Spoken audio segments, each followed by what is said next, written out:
Now look, right? I don't know how tall you guys are, but me personally, I am 6 foot tall, and I feel like that's a pretty good height, bro. Like, you feel me? That's a pretty good, like, it's like tall, but it's not like too tall, but it's not like too short. But it's like, you feel me? But I feel like nowadays we're getting to the point where like 6 foot is becoming normalized, bro. Like 6 foot is becoming the new norm. I feel bad for shorter people to that, but like, anyway though, let's check it out, man. Every hidden advantage of your height explained. No matter how tall you are, there are real biological advantages built into your height. Let's break them down, starting at 4'11" and going all the way up to 4'11"? There can't be no advantages at 4'11". No, it just can't. You know, I want to hear. You know? 6'11". People between 4'11" and 5'2" tend to have very efficient body structures. Shorter limbs create less torque on the knees and hips, which means less mechanical stress during everyday movement. This reduces long-term wear on the joints and makes balance easier to maintain. Smaller bodies also require fewer calories to keep basic systems running, like breathing, circulation, and temperature control. Because of this, movement tends to cost less energy overall. In simple terms, less body mass means less strain. People between 5'3" and 5 foot. Oh, okay, you know, that makes sense. That is one thing I will say though, bro. Yo, it's always the shorter dudes who have like more muscle. They're built like, am I tweaking? Like, I don't know. Like, it's always like people like gymnasts, for example. Take gymnasts, for example, right? I don't know if y'all ever watched men's gymnastics, but they're always shorter and just mad buff. So I feel like, bro, being short makes it 10 times easier to get buff, bro. And if you're not like, if you're short, no, you know what's bad builds, bro? You can't be like short. Okay, yeah, you know, you should be short and decently fit. You can't be short and completely skinny, and you can't be short and fat, bro. That's just, they're both bad builds. That's both bad builds. You can't, there gotta be some sort of balance.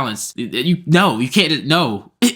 You know what I'm saying? 6. Benefit from efficient circulation. Okay, wait. Because of this, movement tends to cost less energy overall. In simple terms, less body mass means less strain. People between 5'3" and 5 foot. I just 5'3" and 5'6". Efficient circulation around the body. Blood doesn't need to travel as far to reach muscles and organs, so the heart works slightly less with each beat. Over time, this reduces cardiovascular strain. Shorter circulation also means that tissues receive oxygen more efficiently. This height range is often associated with lower long-term risk for heart-related conditions. The main advantage here is the efficiency at the system level.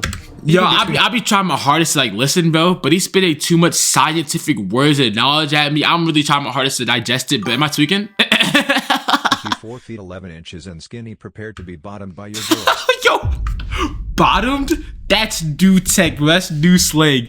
Yo, what? Bottom? That's interesting one. Oh, y'all seeing the cut, by the way, too. Chill. I know y'all saw it, from. I know y'all saw it. So if you're one dude, you'll be crazy strong. I actually wonder about that. You know, maybe I gotta check that out. What is the shortest human on Earth, or who is the shortest human on Earth that we know of? We might, for me, I feel like those Guinness World Records, like, you can't never trust like Guinness World Records or whatever, because it's like, not everyone has tried to do this something, you know what I mean? Like, not everyone has tried to get a Guinness World Record. There could just be someone out there. There could be someone who was faster than Usain Bolt. You know what I'm saying? Dacky, I'm gonna fucking bottom you. Okay.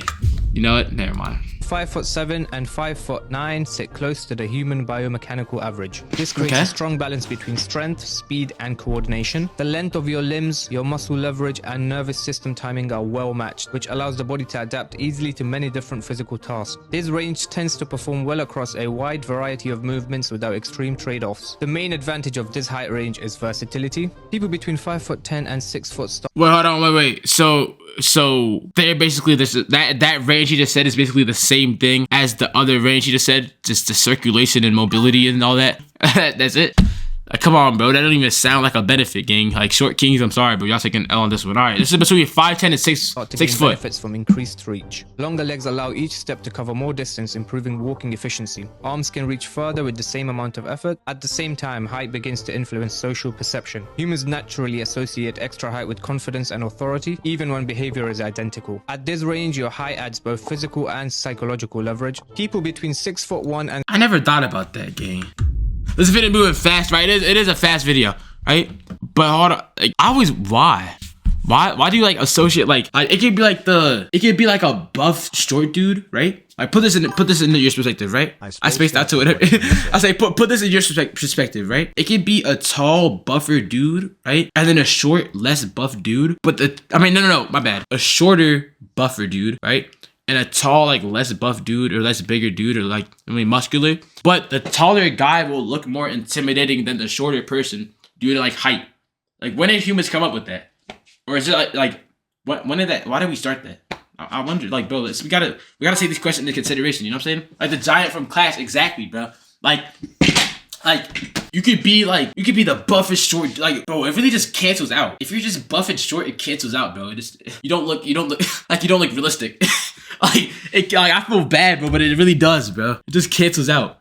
6'3" experience stronger mechanical advantages. Longer limbs act as longer levers, which increases force output when muscles are trained properly. This makes activities like lifting, throwing, and pushing a lot more powerful. A higher eye level also expands the visual field, making it easier to scan your surroundings. At this height, strength and reach really begin to compound. People between 6'4" and 6'6" enter a high impact range. The extra long limbs combined with greater body mass creates strong momentum during movement. The extra reach at this level becomes a major advantage in physical and competitive environments. Size alone at this level affects how others respond, often creating an intimidating or dominant effect. The advantage here is presence, both physically and socially. 6'7" and 6'11" operate. 6 what?